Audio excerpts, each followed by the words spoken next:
नमस्कार दोस्तों, मैं शिवा श्रीवास्तव एक बार फिर आपके साथ हाजिर हूँ आपकी अपनी कक्षा लोड स्टार एकेडमी में। आज का करंट कैप्सूल जो है वो कुछ इस तरह से है। देश की जो है कोविड-19 की रिकवरी दर 78% तक पहुँच चुकी है। 37.8 लाख लोग जो है रिकवर हो चुके हैं। रक्षा मंत्री राजनाथ सिंह भारत चीन स्टैंड ऑफ पर आज संसद में बयान देंगे। हरिवंश नारायण शाह इनका पूरा नाम है।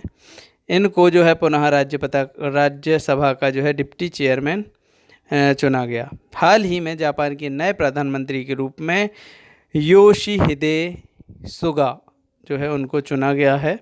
खरीफ सीजन के दौरान 495.37 लाख मीट्रिक टन चावल की खरीदी की जाएगी। केंद्र सरकार ने तत्काल प्रभाव से जो है आलू के निर्यात पर रोक लगाई है। जापान के सत्ताधारी दल ने योशिहिदे सुगा को अपना नया नेता चुना। अभी थोड़ी देर पहले ही बता चुका था मैं इस चीज़ को। एस्ट्राजेनेका और ऑक्सफोर्ड यूनिवर्सिटी ने कोविड-19 वैक्सीन का जो है ट्रायल पुनः शुरू किया। नेपाल में भूस्खलन से यानी ज़मीन के खिसक जाने से 9 लोगों की मौत और 22 लापता हो गए। डोमिनियन थीम ने अलेक्जेंडर ज़्वेरेव को हराकर यूएस ओपन पुरुष का जो एकल है वो जीता। और यूएस ओपन का महिला किसने जीता है? नाओमी ओसाका ने। ये चीज़ें याद रखना। देखो इसलिए मैंने ये तो मैं आपको कल ही समझा चुका था कि यूएस ओपन जो है डोमिनिक थीम ने इन्होंने पहली बार जीता है और इन्होंने तीसरी बार जीता है नाओमी ओसाका ने। अभी अपन देखते हैं तो आगे और बात करें। हाल ही में कार्मिक मंत्रालय ने जो है राजेश खुल्लर को विश्व बैंक के कार्यकारी निर्देशक के रूप में नियुक्त किया है। हिंद महासागर में शांति और सुरक्षा सुनिश्चित करने के उद्देश्य से अमेरिका ने मालदीव के साथ एक रक्षा सहयोग कार्य ढांचे पर जो है हस्ताक्षर किए हैं। जापान की टेनिस खिलाड़ी, ये देखिए नाओमी ओसाका कहाँ से हैं? जापान से। इन्होंने यूएस ओपन के फाइनल मुकाबले में बेलारूस की टेनिस खिलाड़ी विक्टोरिया एजारेका इनको हराकर अपना तीसरा ग्रैंड स्लैम जीत लिया है। ठीक है, तो यहाँ से 2-3 टाइप के क्वेश्चन बन सकते हैं, इसलिए मैंने आपको सारी डिटेल दे दी। अभी थोड़ी देर पहले इनके बारे में बात की थी। हाल ही में जदयू पार्टी के जिस सांसद को एक बार फिर से राज्यसभा का उपसभापति चुना गया उनका नाम है हरिवंश नारायण शाह। हाल ही में भारत ने अफगानिस्तान सरकार और तालिबान के बीच कतर यानी दोहा में होने वाली अंतर अफगान वार्ता के शुरुआती समारोह में भाग लेकर तालिबान पर अपनी बदलती रणनीति का संकेत दिया है। प्रधानमंत्री नरेंद्र मोदी ने बिहार की जलापूर्ति और सीवर से जुड़ी 543.28 करोड़ की विभिन्न परियोजनाओं का उद्घाटन और शिलान्यास किया है। भारत को अगले 4 साल के लिए आर्थिक और सामाजिक परिषद एसओसी का एक जो संस्था है उसका यूनाइटेड नेशन के commission on states of women का जो है सदस्य चुना गया है 4 साल के लिए। 15 सितंबर जो है इंजीनियर्स डे के रूप में मनाया जाता है। क्वेश्चन नंबर 1, कालीन निर्यात संवर्धन परिषद CEPC किस केंद्रीय मंत्रालय के तहत कार्य करती है? क्रेता विक्रेता मंत्रालय, वाणिज्य मंत्रालय, कपड़ा मंत्रालय और गृह। तो कालीन कपड़े से बनती है, याद रखना, इसीलिए ये जो है कपड़ा मंत्रालय के अंतर्गत। कालीन निर्यात संवर्धन परिषद ये जो है परिषद ये CEPC, ठीक है, इसकी जो स्थापना है 1982 में कपड़ा मंत्रालय द्वारा भारत से कालीन और अन्य संबंधी उत्पाद जो कालीन होते हैं, कालीन मतलब दरी टाइप की होती हैं बड़ी बड़ी, तो उसके लिए और उससे अन्य संबंधित अन्य उत्पादों के निर्यात को बढ़ावा देने के लिए इसकी स्थापना 1982 में की गई थी। ठीक है, कपड़ा मंत्रालय द्वारा। हाल ही में CEPC खबरों में था क्योंकि संगठन ने 3 दिवसीय वर्चुअल क्रेता विक्रेता बैठक की घोषणा की है। यह कार्यक्रम ऑस्ट्रेलिया और आसपास के देशों पर ध्यान केंद्रित होगा। ठीक है, इस कार्यक्रम से क्या होगा? ऑस्ट्रेलिया आसपास के देशों पर ध्यान केंद्रित, क्योंकि भारत उन देशों के लिए हस्त निर्मित कालीनों का सबसे बड़ा निर्यातक है। क्वेश्चन नंबर 2, बागजन ऑयल वेल जो कि समाचारों में देखा गया था वो किस राज्य में है? क्या भाई बागजन ऑयल वेल, तो पहले देखते हैं ये किस राज्य में है, मुंबई में, गोवा, असम या लद्दाख। तो भाई साहब ये असम में है और ये एक ऑयल इंडिया लिमिटेड का बागजन तेल का कुआं है जो कि पूर्वी असम के तिसकुनिया ज़िले में स्थित है। ठीक है, अगर इसकी पर्टिकुलर जो है लोकेशन पूछी जाए तो वो है तिसकुनिया।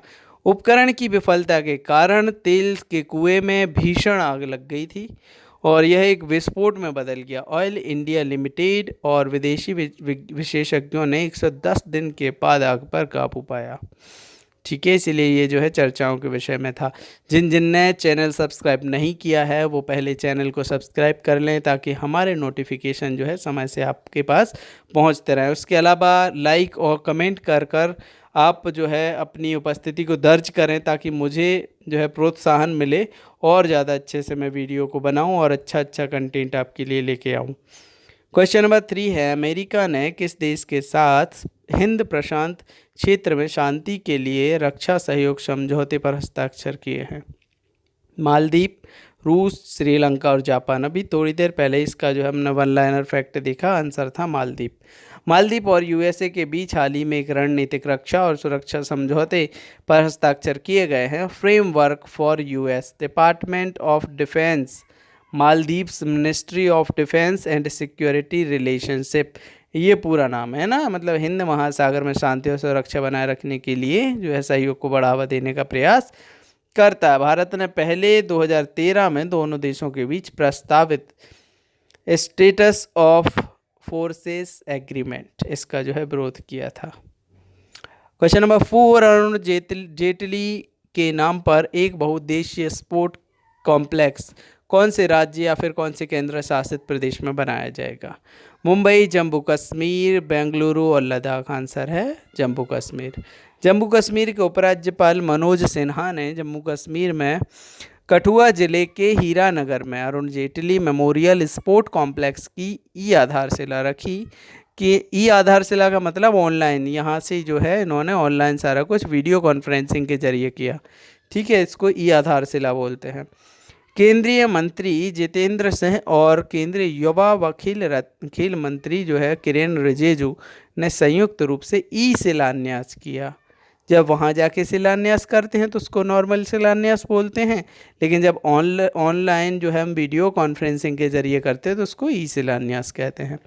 58.23 करोड़ रुपए के मेगा स्पोर्ट कॉम्प्लेक्स का निर्माण प्रधानमंत्री विकास पैकेज के तहत जो है PMDP डेवलपमेंट प्रोजेक्ट या डेवलपमेंट पैकेज जो है इसके तहत किया जा रहा है। किस भारतीय व्यक्तित्व को अमेजन की एलेक्सा की पहली भारतीय सेलिब्रिटी आवाज के रूप में नामित किया गया है? अजय देवगन, परेश रावल, अमिताभ बच्चन, आयुष्मान खुराना। सी, अमिताभ बच्चन। अमेजॉन ने हाल ही में पुष्टि की है कि बॉलीवुड के महानायक अमिताभ बच्चन पहले भारतीय सेलिब्रिटी बन जाएंगे जिनकी आवाज़ एलेक्सा वॉइस असिस्टेंट पर होगी। कंपनी अमिताभ बच्चन की आवाज़ को एक पैड जो है अपग्रेड के रूप में जोड़ेगी और इसे एलेक्सा स्किल्स इंटरफेस के माध्यम से जोड़ा जाएगा। ग्राहकों को आकर्षित करने के एक हिस्से के रूप में उनकी आवाज़ का जो है उपयोग मौसम, चुटकुले और नोटिफिकेशन में किया जाएगा। भारत को अगले कितने साल के लिए आर्थिक और सामाजिक परिषद ECOSOC की जो है एक संस्था यूनाइटेड नेशन के commission on status of women का जो है सदस्य चुना गया? 4 साल के लिए। अभी थोड़ी देर पहले ही अपन देख चुके थे। भारत को United nation commission on states of women का जो है सदस्य चुना गया है। संयुक्त राष्ट्र में भारत के स्थायी प्रतिनिधि TS तिरुमूर्ति ने यह जानकारी दी। यह संस्था का सदस्य बनने के लिए भारत, अफगानिस्तान और चाइना 3 देश रेस में थे। भारत 4 साल के लिए संयुक्त राष्ट्र की महिलाओं की स्थिति पर आयोग का जो है सदस्य रहेगा। भारत 4 साल यानी 2021 से 25 तक देखो, कार्यकाल भी पूछा जा सकता है कि 4 साल के लिए तो नियुक्त किया है भारत को, या सदस्य बना है भारत, लेकिन कब से कब तक, तो 2021 से 2025 तक United Nations commission on states of women का जो है सदस्य बना रहेगा। उत्तर प्रदेश सरकार ने आगरा के निर्माणाधीन मुगल म्यूजियम का नाम बदलकर किसके नाम पर रखने की घोषणा की है? महाराणा प्रताप, छत्रपति शिवाजी महाराज, महाराजा इंद्रजीत और नाना साहेब। आंसर है ऑप्शन बी, छत्रपति शिवाजी महाराज। आगरा में निर्माणाधीन मुगल म्यूजियम छत्रपति शिवाजी महाराज के नाम पर स्थापित होगा। मुख्यमंत्री योगी आदित्यनाथ ने सोमवार को आगरा मंडल की समीक्षा के दौरान ये निर्देश दिए। उन्होंने कहा कि उत्तर प्रदेश सरकार राष्ट्रवादी विचारों को पोषित करने वाली है। संग्रहालय मुगल संस्कृति, कलाकृतियों, चित्रों, भोजन, वेशभूषा, मुगल युग, हथियारों, गोला बारूद प्रदर्शन कला पर केंद्रित होगा। मराठा योद्धा व 16वीं शताब्दी के राजा छत्रपति शिवाजी महाराज अपने जीवन के अधिकांश समय मुगलों से लड़े और वह अपनी सैन्य विजय के लिए भी जाने जाते हैं। हाल ही में जापान के नए प्रधानमंत्री के रूप में किसे चुना गया? योशिहिदे सुगा के लिए। ठीक है, आपके लिए 4 ऑप्शन है। तो योशिहिदे सुगा, मैं पहले भी आपको 3 पॉइंट्स में इस चीज़ को बता चुका हूँ। तो जापान की सत्तारूढ़ी पार्टी, सर इसका जो है पार्टी का नाम भी याद रखना, कई बार नाम भी पूछ सकते हैं कि योशिहिदे सुगा जो है कौन सी पार्टी से हैं, तो सत्तारूढ़ पार्टी से हैं। ठीक है, ने शिंजो आबे के बाद, पहले कौन थे? शिंजो आबे के बाद योशिहिदे सुगा को अपना नया नेता चुन लिया है। अब ये लगभग तय हो गया है कि योशिहिदे सुगा ही जापान के नए प्रधानमंत्री होंगे। पिछले महीने ही शिंजो आबे ने स्वास्थ्य कारणों से इस्तीफा दे दिया था। 71 साल के योशिहिदे सुगा शिंजो आबे के भी करीबी माने जाते हैं। उन्हें नेता चुने जाने के लिए अपनी पार्टी के सांसदों और क्षेत्रीय प्रतिनिधियों के 534 में से 377 वोट मिल चुके हैं। हाल ही में कार्मिक मंत्रालय ने किसको विश्व बैंक के कार्यकारी निदेशक के रूप में जो है नियुक्त किया है? राहुल सचदेवा, राजेश खुल्लर, राजीव गाबा और अजय कुमार। आंसर है ऑप्शन बी, राजेश खुल्लर। कार्मिक मंत्रालय ने हाल ही में राजेश खुल्लर को विश्व बैंक के कार्यकारी निदेशक के रूप में नियुक्त किया है। उनकी यह नियुक्ति 3 साल के लिए की गई है। वे भारत, बांग्लादेश, श्रीलंका और भूटान से संबंधित मामलों का प्रतिनिधित्व करेंगे। ठीक है, भारत के पड़ोसी राज्य जो हैं बांग्लादेश, श्रीलंका, भूटान, उनसे संबंधित मामलों का ये प्रतिनिधित्व करेंगे। विश्व बैंक में 25 ऐसे कार्यकारी निदेशक पूरे विश्व से नियुक्त होते हैं। वर्ष 1988 के बैच के ये IAS ऑफिसर हैं राजेश खुल्लर जी, जो कि हरियाणा और केंद्र सरकार में कई महत्वपूर्ण पदों पर अपनी सेवाएं दे चुके हैं। वर्तमान में मुख्यमंत्री के प्रधान सचिव के अलावा HSIIDC के चेयरमैन का कार्यभार भी खुल्लर जी के पास है। क्वेश्चन नंबर 10, हिंद महासागर में शांति और सुरक्षा सुनिश्चित करने के उद्देश्य अमेरिका ने जो है किसके साथ रक्षा सहयोग कार्य ढांचे पर हस्ताक्षर किए हैं? तो ऑप्शन ए है नेपाल, बी चाइना, सी रूस और डी मालदीव। आंसर है मालदीव। हिंद महासागर में शांति और सुरक्षा सुनिश्चित करने के उद्देश्य अमेरिका ने मालदीव के साथ एक रक्षा सहयोग कार्य ढांचे पर हस्ताक्षर किए हैं। अमेरिकी रक्षा विभाग पेंटागन की तरफ से यह जो है घोषणा की गई है। पेंटागन ने कहा कि फिलाडेल्फिया में 10 सितंबर को दक्षिण और दक्षिण पूर्व एशिया के लिए उप सहायक रक्षा मंत्री रीड वर्नर और मालदीव की रक्षा मंत्री मारिया दीदी ने रक्षा व सुरक्षा समझौते के लिए कार्य ढांचे पर हस्ताक्षर किए हैं। ठीक, किस किस ने किए हैं भाई? तो दक्षिण पूर्व एशिया के लिए किसने की है? रक्षा मंत्री रीड वर्नर ने। मालदीव की रक्षा मंत्री कौन है? मारिया दीदी, इनने किए हैं। ठीक है, यह रूपरेखा हिंद महासागर में शांति और सुरक्षा सुनिश्चित करने के उद्देश्य दोनों देशों के गहरे संबंधों और सहयोग को निर्धारित करने के लिए साथ साथ रक्षा साझेदारी की दिशा में आगे की तरफ बढ़ाया गया एक महत्वपूर्ण कदम है। क्वेश्चन नंबर 11, किस देश की टेनिस खिलाड़ी नाओमी ओसाका, अभी थोड़ी देर पहले इनके बारे में अपन चर्चा कर रहे थे, इन्होंने US ओपन के फाइनल मुकाबले में बेलारूस की टेनिस खिलाड़ी विक्टोरिया एजारेंका को जो है हराकर अपना तीसरा ग्रैंड स्लैम जीता है। तो चीन की हैं ये कि रूस की हैं, नेपाल या जापान? तो ये जापान से जो है बिलोंग करती हैं। जापान की टेनिस खिलाड़ी हैं नाओमी ओसाका। ठीक है, तो हमें पूरा याद रखना है। नाओमी ओसाका किस खेल से संबंधित है? टेनिस से। कहाँ की हैं ये? जापान की हैं। इन्होंने कौन सा वो जीता? यूएस ओपन जीता।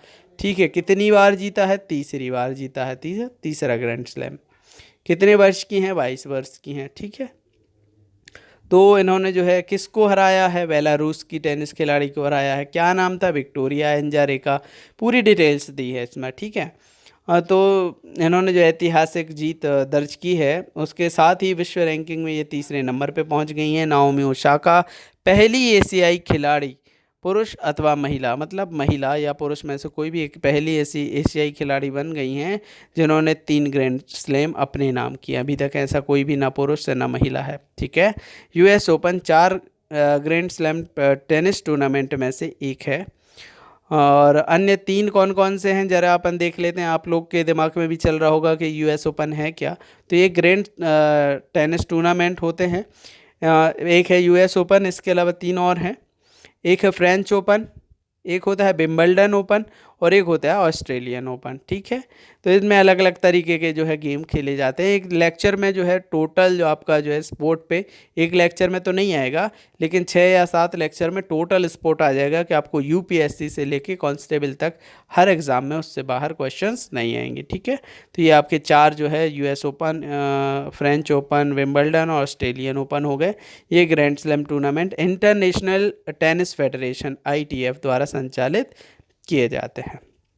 हाल ही में किस देश ने अफगानिस्तान सरकार और तालिबान के बीच कतर यानी दोहा में होने वाली अंतर अफगान वार्ता के शुरुआती समारोह में भाग लेकर तालिबान पर अपनी बदलती रणनीति का संकेत दिया है? चीन, रूस, भारत, पाकिस्तान। हमें पता है भारत ने किया ये। ठीक है, अंतर अफगान शांति वार्ता में भारत की उपस्थिति यह इंगित करती है कि भारत ने अफगानिस्तान में ज़मीनी हकीकत एवं बदलते सत्ता ढांचे को देखते हुए अपनी रणनीति बदल दी। गैरतलब है कि अफगानिस्तान से अमेरिका की वापसी ने पाकिस्तान को अफगानिस्तान में प्रत्यक्ष या अप्रत्यक्ष रूप से अपनी निकटता के कारण एक अहम बढ़त दिलाई है। भारत का मानना है कि कोई भी शांति प्रक्रिया अफगान सरकार के नेतृत्व वाली, अफगान सरकार के स्वामित्व वाली और अफगान सरकार द्वारा नियंत्रित होनी चाहिए। द लास्ट क्वेश्चन इज, प्रधानमंत्री नरेंद्र मोदी हाल ही में किस राज्य की जलापूर्ति और सीवर से जुड़ी 543.28 करोड़ की विभिन्न परियोजनाओं का उद्घाटन और शिलान्यास जो है इन्होंने किया है? पंजाब में किया है या बिहार, झारखंड या केरल? आंसर है बिहार। प्रधानमंत्री नरेंद्र मोदी जी बिहार की जलापूर्ति और सीवर से जुड़ी 543.28 करोड़ की विभिन्न परियोजनाओं का उद्घाटन शिलान्यास जो है इन्होंने किया है। ये परियोजनाएं केंद्र की नमामि गंगे और अमृत योजना से जुड़ी हैं। ठीक है, तो ये भी पूछ सकते हैं कि जो इन्होंने बिहार में ये जलापूर्ति और सीवर से जुड़ी इन्होंने शिलान्यास किया, ये काय से जुड़ी है? तो नमामि गंगे से भी जुड़ी हैं और ये अमृत योजना से भी जुड़ी हैं। इसमें पटना की बेउर और कर्म लीचक सीवर ट्रीटमेंट प्लांट के अलावा सीवान, छपरा, मुंगेर, जमालपुर, मुजफ्फरपुर से जुड़ी परियोजनाएं शामिल हैं। प्रधानमंत्री 10 और 13 सितंबर को मत्स्य विभाग और पेट्रोलियम से जुड़ी कई परियोजनाओं का जो है शुभारंभ कर चुके हैं। Thanks for watching this video. Please like, share और हाँ, सब्सक्राइब करना ना भूलें। सब्सक्राइब करने के साथ ही बेल आइकॉन जरूर दबाएं। धन्यवाद। जय हिंद।